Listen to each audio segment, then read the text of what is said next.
by Rich McDonald. Rich can come up to the front for that, please. And Rich wrote to me, I was born on February 8th, and while most individuals of the over 150 names mentioned online, I only recognize the names of a handful. Most were either actresses, actors, athletes, or in the arts. James Dean was the one I could most relate to from his movie Rebel Without a Cause, because he was an individualist. Rich.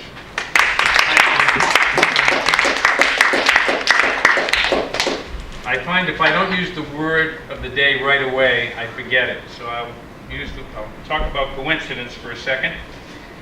And I just found it interesting. I was looking for coincidences, and I noticed that Beth Masterson and Rob Kanza are both coaches. So that was, I thought, was a coincidence, and they're both our speakers today. So that's our coincidence from my point of view.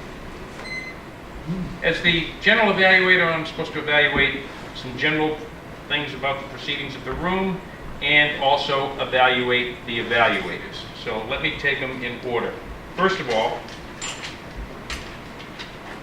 I'm as guilty of this as anybody, and what it does is it raises my consciousness to be more sensitive to it, and that is it's very important to arrive to the meeting on time, because while we're focused on Peter getting up here and opening up as the Sergeant of Arms, when people dribble in, it is a little bit of a distraction, and I know we all have busy lives and different priorities, so to the extent you can, try to be on time.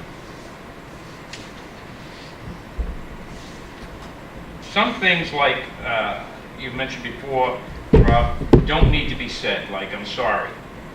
I think in the case of Rob did not have anything to say about his birthday, it's best left unsaid sometimes, you know, rather than bring up something that wasn't done or was supposed to have been done. Most people will miss it, so I wouldn't bring it up, just as a point of order.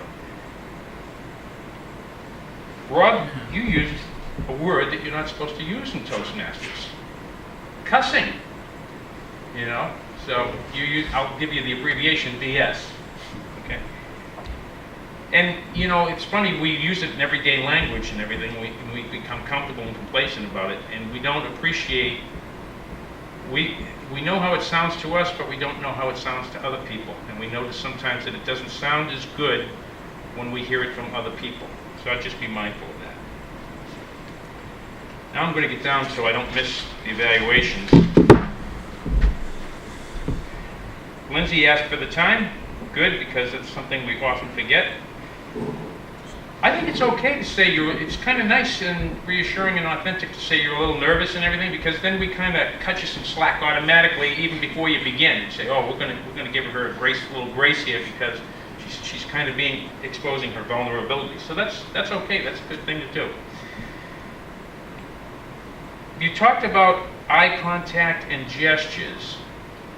Sometimes I think it's important if you give examples. Now I know it's hard to give an example of eye contact, but you could certainly give examples of gestures. You know, maybe eye contact meaning sweeping from one side of the room to the other. You know, so when you make an observation that somebody's did something well, give an example of how they did it well.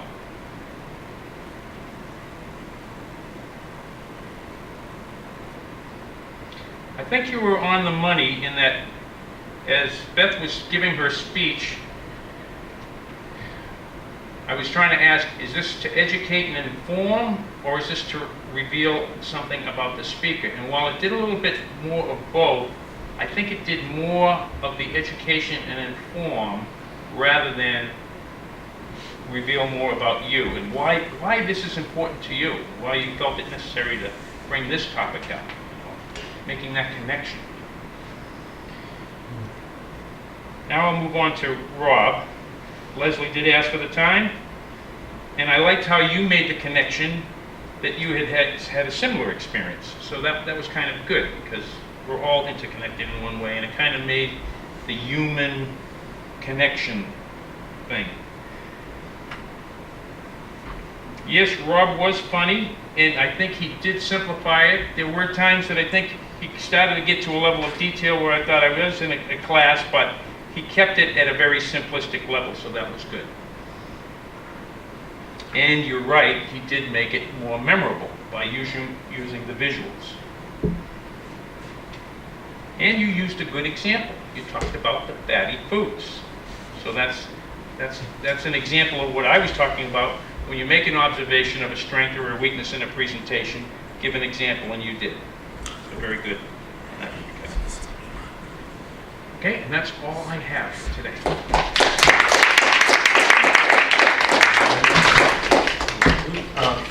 Okay. Okay. And our final task here is to hear from Robert about the roles for next week. Well, next week is a party. Next week is a And you might party. want to say something about that or about the following week. Yeah, Tom, Yeah. okay, if anybody ever gets two roles, like happened today, it was a mistake. I say, if anybody ever gets two roles, like happened today with Bob Avalon, please tell the Toastmaster, so, you don't want to take two roles, it's simple as that. I was going to tell, but I didn't notice until we were into the meeting, then I didn't want to interrupt the meeting. Yeah, I'm not saying it in a negative way, I'm just saying that if you spot it, whatever you can do to stop it, like if you get, as Rich said, if you get here a few minutes early, you look at the agenda, you'll spot it and you'll do something about it, so that, it won't happen again.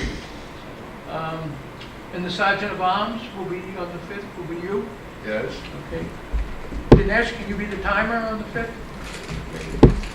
President Rob, Toastmaster Al Davis. Are we speaking of July 5th now? Yes. I am not sure if I will be here or not. Okay. Grammarian, Mark? I'm not going to be here. Okay, so I'm going to change Dinesh to grammarian. Okay.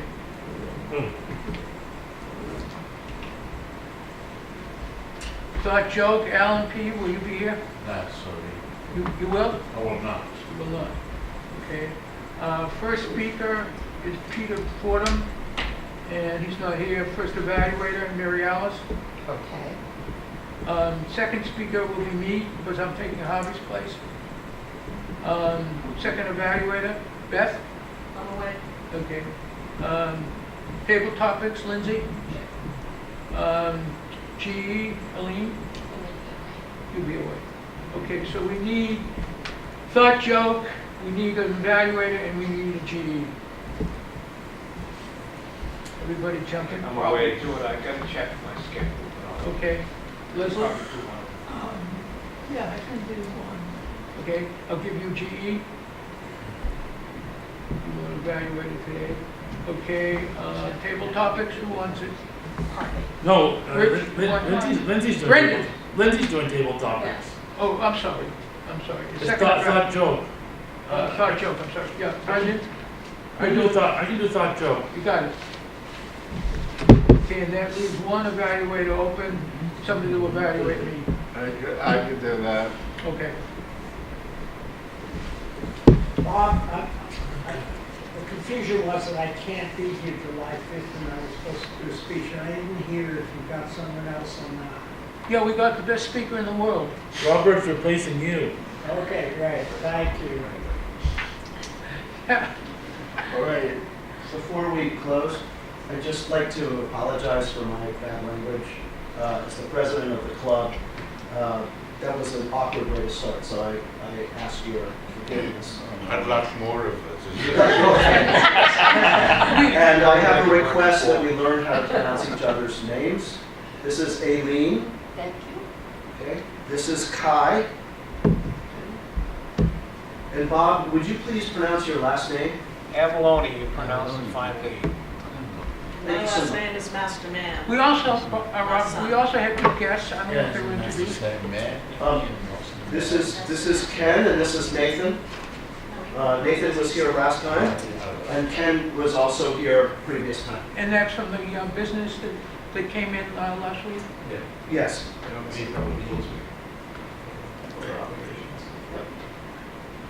And the The VP of meeting new people, Beth is still the VP of that. We're co-VP. So you- It's a transition. Beth is helping Lindsay transition. And I just want to know, with the 5,000 gas pills out there, is there anyone that works? Huh? Rob? To be continued. I had the red card. Offline. And I need to consult with our resident scientist so that I don't promulgate incorrect fake news. About, is there an answer to acid reflux? Is there one single answer? No. Yes, There's one single answer and Beth knows what it is. closed chakra. And I'm ready for the gavel. we don't have any subs next week. So. All right. Well, thank you, everyone, and the meeting is adjourned.